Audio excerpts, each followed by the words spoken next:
এগুলোর এখন উর্বরা শক্তি কমে গেছে, আগে তো ফসল ফলবে না। রাধে এজন্য কি বলছে রামপ্রসাদ রায় গাইলেন, মনে রে কৃষ্ণ জানো না, মনে রে কৃষ্ণ জানো না, মনে রে কৃষ্ণ জানো না, মনে রে কৃষ্ণ জানো না।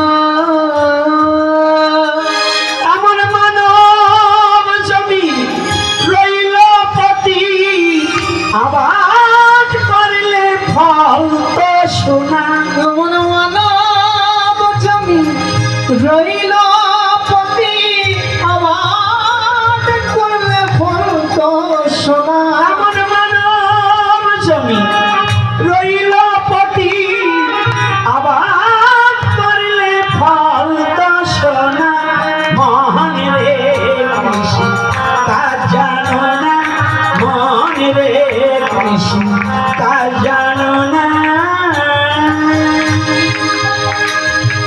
মনে রে কৃষ্ণ কাজ জানো না, মনে রে কৃষ্ণ কাজ জানো না।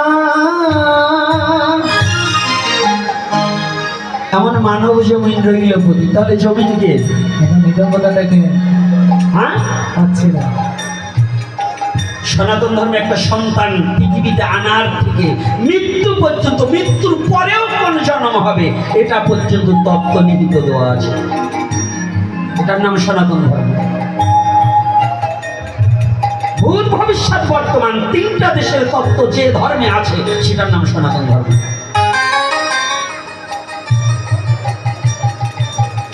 হাজলামি না? সনাতন ধর্মে নেই কি কোন বস্তুটা সনাতন ধর্মে নেই? একটা মানুষ তৈরি হতে হলে যা যা প্রয়োজনে তাহাই সনাতন ধর্মে আছে নিরূপণ। বুঝি না তাই খুঁজি না, আর খুঁজি না তাই বুঝি না, বুঝলে কিছু খুঁজতাম আর খুঁজলেই কিছু বুঝে নিতে পারতাম, পারতাম কি না?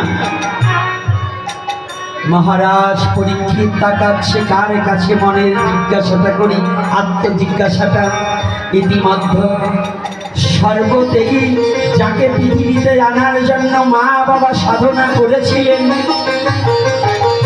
শিবের তাড়না, ব্যাসদেবের সাধনা আর বিচিকার ধারণা,